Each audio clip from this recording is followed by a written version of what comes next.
Hi guys, welcome back to my cave. This is Diana with Crazy Creativity, and I want to start off the video by sharing what I got over the weekend at the flea market. I got these two awesome large cutters. I got both of them for 20 bucks, and I got this free hinge. Anyways, today is about the same thing, about my collections. And as you guys know, I can print on canvas, so I decided to take a picture of my collection of scissors, and I cut them out. And so I skipped you guys through all that mess, and you guys can see that I have already cut them. I'm starting off my page by making my glaze. I use a gray, like a mid-tone gray, and I use the soft matte gel, and it becomes sort of like a glaze, and I just kind of like, you know, hodgepodge it onto the paper so it looks like a I don't know, distressed glaze. And so once I do that, then I can go ahead and start putting my scissors behind it. And I love this technique because it gives me both texture and color, and I don't know, I really like it, and I do that on both pages.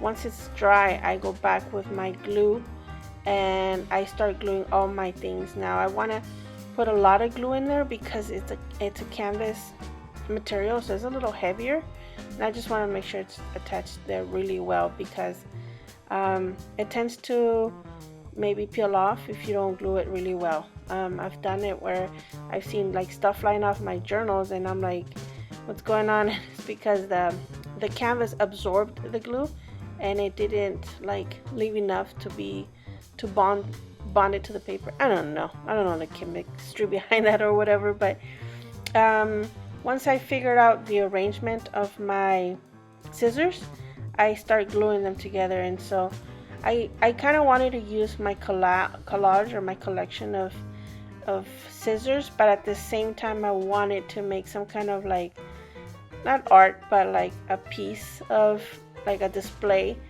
And so with displaying it and not displaying my scissors, if you guys know what I mean. So I'm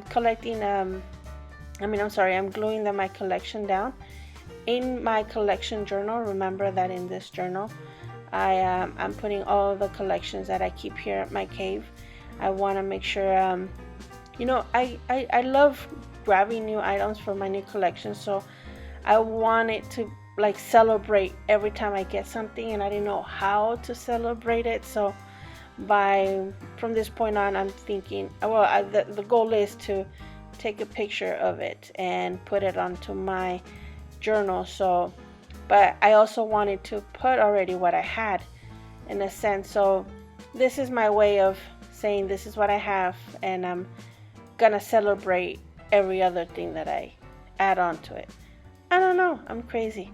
But on the other side of the page, I wanted to have moving scissors. The first idea was to have like a pop-up of a scissor, so when you open it, it cuts or like it moves.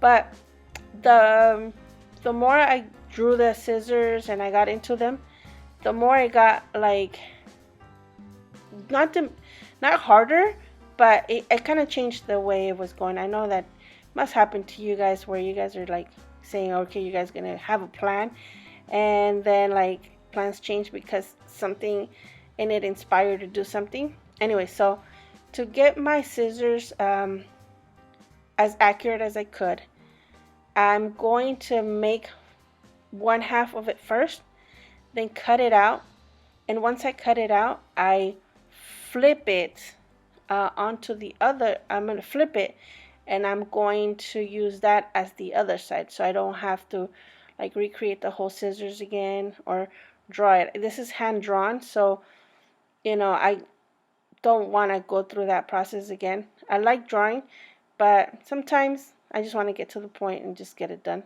So see, I'm flipping it over so I get the reverse side of the scissors.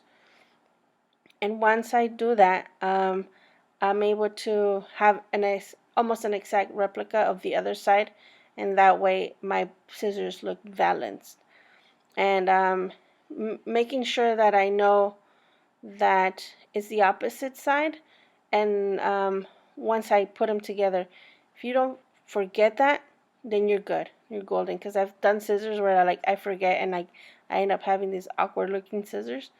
So anywho, so once I make it and I cut it out, I make sure I glue it down again on another piece of paper because I want it doubled. So, but because sometimes when you glue things together, they warp and they look crazy. So I glued it onto the form, and once it was glued and dried, then I was able to cut it.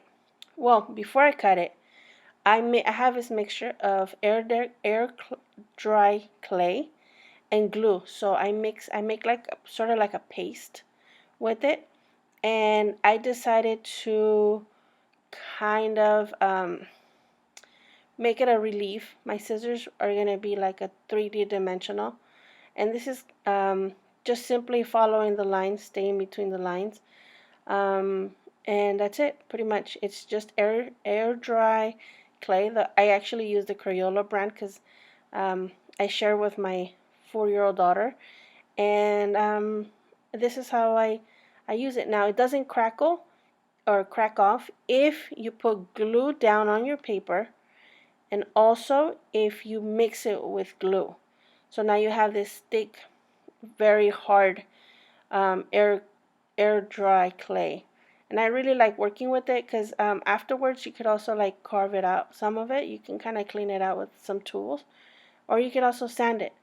But in this case, I'm just gonna make sure I get close to the line as possible. And this is when I realized I couldn't do the pop-up thing that I had planned for this video. So I had to change plan. I wasn't too like yay over the moon over my final product, but I was very over the moon on how my scissors came out.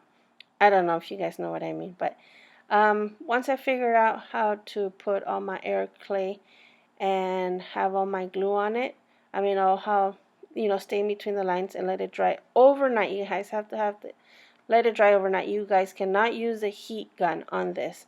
This is a total patient kind of deal. So I cut it out. So remember, it was glued down to the paper, and now this thing is on there too, so it becomes a little easier to cut.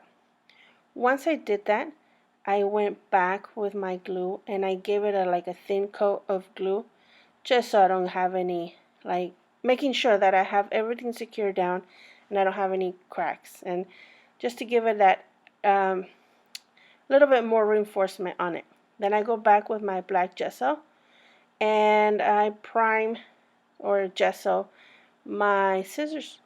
And now I was so happy that some of it was cracking because you're not supposed to, well, the way I did it, I think I blended or I kneaded my clay a lot more. I mean, you guys don't see it in the video, but I kneaded it a lot.